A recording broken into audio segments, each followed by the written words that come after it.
pasabog yung mga revelasyon ngayon ni Congressman Leandro Leviste nung ipinaliwanag niya yung mga dokumentong kanyang inilabas na nagsasaad ng mga halaga ng mga nirequest na pondo nitong mga congressman para sa kanilang mga congressional district at nitong mga congressman or representative ng bawat party list.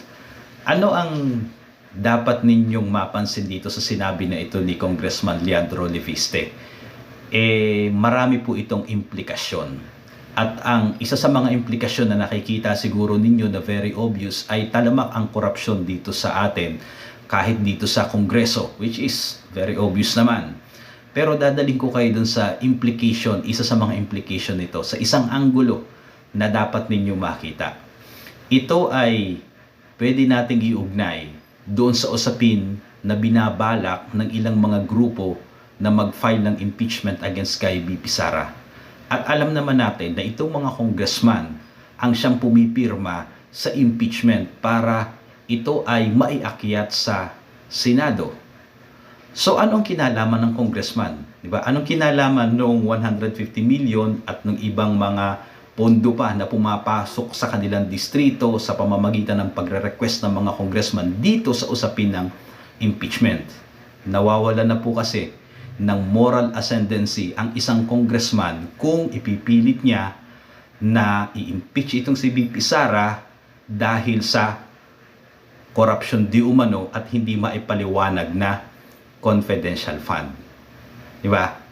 Sabi nga papaano mo lilinisin ang muka ng ibang tao kung sarili mong muka ay hindi mo malinisan? Papaano mo lilinisin ang bakuran ng iyong kapitbahay kung mismong yung loob ng bakuran mo hindi mo malinis? So wala na silang moral ascendancy. Bakit? Paghambingin natin kay Sara Duterte, ano ba ang kanilang kine-question? Ang kine-question nila doon ay yung confidential fund na nandun na nga sa salita na confidential. At kung dapat bang ipaliwanag ito at dapat ba siyang i-impeach dahil kung mayroong talagang irregularidad ito, dapat sabi nga nagrekomenda na ng kaso itong COA. Bakit? Nasa kanila supposedly kung totoo yung maling paggamit ng pondo.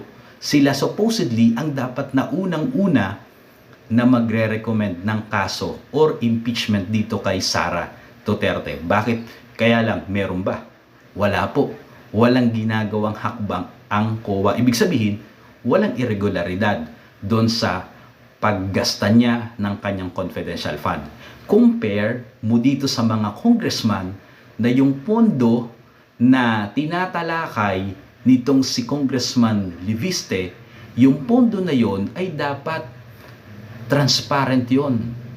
Dapat accountable sila doon. Bakit? Walang nakakabit doon na national security. Samantalang dito sa confidential fund, merong national security. So, bakit hindi mo maipaliwanag? Ikaw muna, congressman, ang magpaliwanag.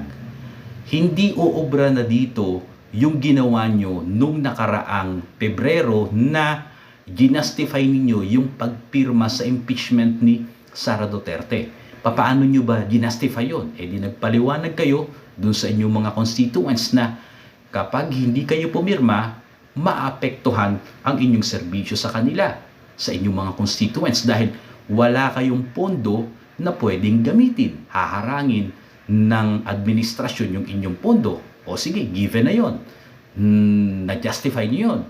Pero ngayon, ang hindi nyo ma-justify, ang tanong sa inyo ng mga constituents ninyo, magkano yung iyong natanggap at nasaan yung mga project na pinag-ukulan or pinaggamitan nung sinasabi mong budget na natanggap mo para i-justify yung pagpirma mo sa impeachment. So therefore, ang dilema ngayon ng mga congressman, pwede silang questionin, hindi lamang ng mga tao na hindi nila constituents, bagkus yung mga tao, botante, na nandun sa kanilang congressional district. Diba? At pwede na rin itong gamitin nung mga pumuporma na gustong kumalaban sa kanila sa 2028 election.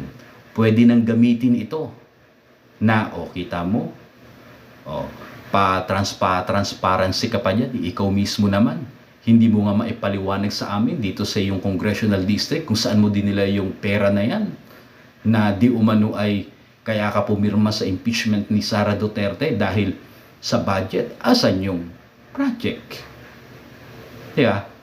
So doon natin madadala yun. So ikalat niyo itong video na to para malaman ng mga kababayan natin, lalo na ng mga constituents itong mga congressman na ito, na yung kanila palang congressman o yung kanilang representative may tinanggap, hindi ipinapaliwanag, tapos ang lakas ng loob na hingin ang paliwanag ni Sara Duterte doon sa confidential fund. Unahin mo muna yung sarili mong magpaliwanag bago mo tutukan yung kay Sara Duterte na confidential fund na hindi naman pinaiimbestigahan or hindi naman nagre-rekomenda ng kaso ang COA na siyang merong authority. Di na wala na yung moral ascendancy or authority itong mga congressman. Anong muka ang gagamitin ninyo to justify para i-impeach si Sara ngayong Pebrero or hindi man Pebrero, sa mga susunod na buwan kung paghahandaan ninyo, problema nyong malaki yan. I-justify nyo muna, diba? Ipaliwanag nyo muna bago nyo linisin yung bakura ng Office of the Vice President or ni Sara Duterte. Malaki to. Diba? Sa susunod, aalamin pa natin yung ibang mga implikasyon. Isang implikasyon lang ito dun sa sinabi ni Congressman Leandro Leviste. Yung bigat at lawak nung ginawa na yun ni Congressman Leandro Leviste, mayayanig ang buong gobyerno at pamahalaan kung papaano nila ginagawa ang pagnanakaw sa pera ng Pilipinas. Sige, pakirepost na lang po. Thank you.